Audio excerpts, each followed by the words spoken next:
Assalamualaikum warahmatullahi wabarakatuh. Mas bro, mas geng, mas guys, berjumpa lagi dengan channel Denny AR ya mas geng. Kali ini kita sedang berada di Kaligawe. Kita akan mengupdate perkembangan dari simpang susun Kaligawe atau interchange Kaligawe, juga tanggul laut serta jalur elevated Tol Semarang Demak seksi 1A. Nah, ini kita sedang berada di pertemuan ramp on off dan juga main road, tepatnya di atas interchange Kaligawe.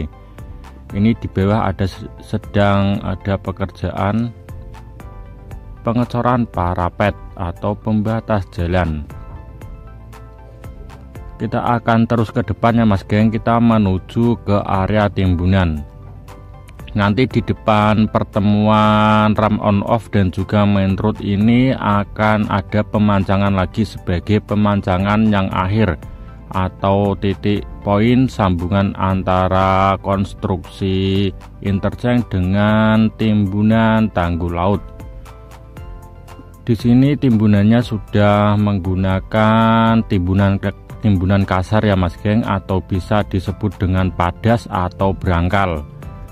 Yang kemarin itu timbunan awal menggunakan pasir halus atau pasir yang diayak dengan ketebalan kira-kira 3 meteran, dan ini setelah 3 meter ke atas akan menggunakan timbunan kasar menggunakan padas atau bisa disebut dengan tanah padas berangkal ya mas geng.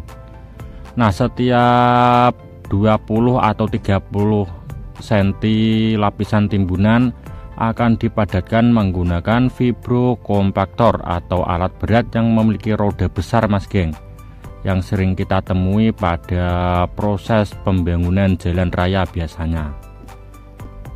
Nah, ini masih berupa pasir halus ya, ini pasirnya timbunan atas dari pemancangan PVD yang sudah dilakukan.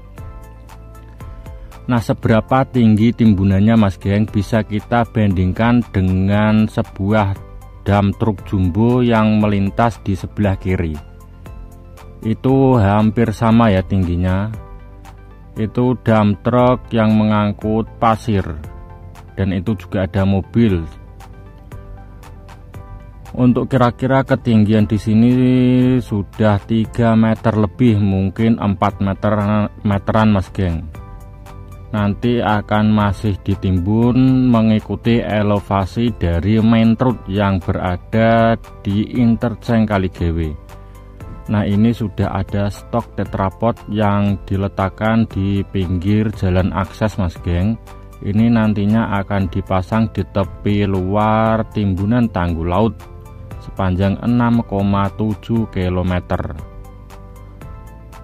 Nah, nanti untuk geotubnya kira-kira itu akan dibiarkan di posisinya atau diambil kembali ya mas geng.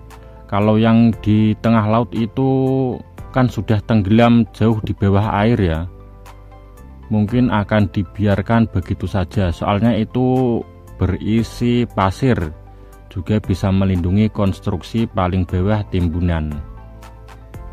Nah, ini kita sedang menghadap ke arah interchange Kaligawe atau menghadap ke arah Semarang.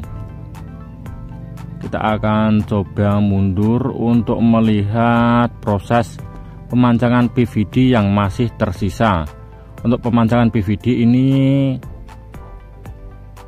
masih di area tengah ya, karena memang areanya yang tersisa hanya di tengah atau area sambungan yang dirakit atau dihamparkan matras bambu yang terakhir kemarin mas geng.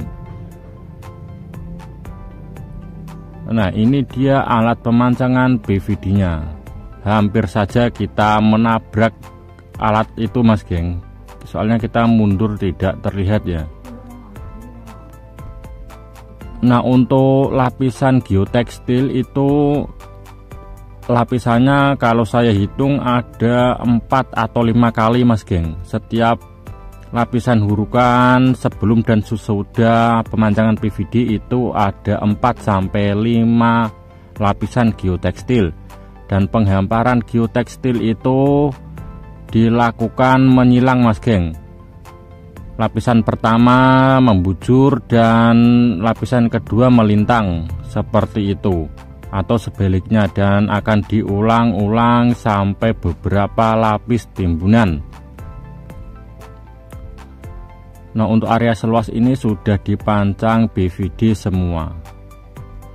Kita akan lurus terus ke arah interchange Kaligawe Mas geng.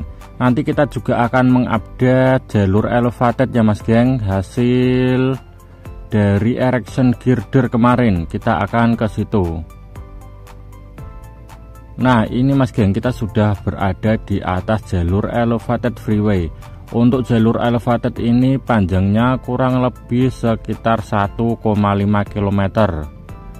Dihitung dari atas jembatan tol Kaligawe ya Mas geng, yang jembatan Kubro itu, yang di depan pasar Kubro atau Masjid Kubro, sampai ke interchange Kaligawe kurang lebih 1,5 km. Di sebelah kanan kita ada rumah pompa Kali Tenggang. Nanti rumah pompa tersebut akan membuang airnya di kolam retensi Terboyo. Itu juga ada bentang steel box girder.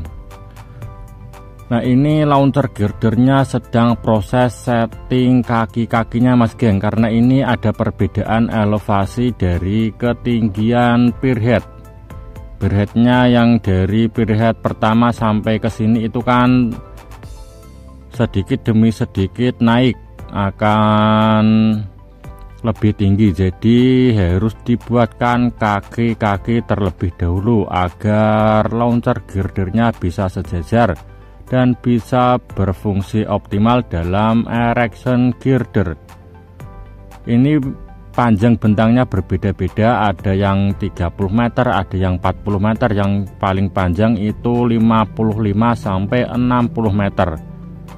Kalau bentang yang paling panjang itu biasanya menggunakan steel box girder seperti yang ada di atas Kali Tenggang ini. Nanti bentang steel box girder masih akan ada di bentang 14 kalau nggak salah Mas geng, itu panjangnya 55 sampai 60 meter. Cukup dan sangat panjang ya Mas geng. Nah, tenang saja, penggunaan steel box girder ini sudah sesuai standar dari Kementerian PUPR untuk jalan tol ya Mas geng. Jadi sudah teruji secara teknik dan juga bahan-bahannya itu khusus. Fungsi dan kekuatannya itu pun tidak kalah dengan belok girder atau box girder pada umumnya. Nah, nanti di bawah ini juga ada ram on off. Yang mengarah ke arah kita itu adalah ram off atau jalur keluar dari Tanggul Laut menuju Jalan Nyosudarso atau Jalan Nasional Pantura. Di bawah ini ada proses pemancangan. Pemancangan itu untuk pierhead nomor berapa ya Mas geng, nanti kita akan tandai. Dan itu juga ada pile cap yang sudah dalam proses pengecoran lantai kerja. Jadi untuk pierheadnya di area ini masih kurang 2 buah atau 2 abutmen yang belum terpasang atau belum terbangun, karena kedua abutmen ini berada di bawah saluran sutet. Ini saluran sutet tegangan ekstra tinggi ya Mas geng, dari Tambak Lorok menuju ke Gardu Induk Sayung di Demak. Nah, ini adalah perbatasan antara seksi 1A dengan seksi 1B, berada di ujung yang sudah dicor main roadnya itu Mas geng. Jadi perbatasannya itu di dalam sini ya, bukan di pinggir jalan raya yang tadi. Ini kita sudah memasuki seksi 1B Mas geng. Oke, kurang lebihnya seperti ini perkembangannya ya. Kita akan perbarui atau update videonya beberapa hari ke depan. Oke, terima kasih. Wassalamualaikum warahmatullahi wabarakatuh.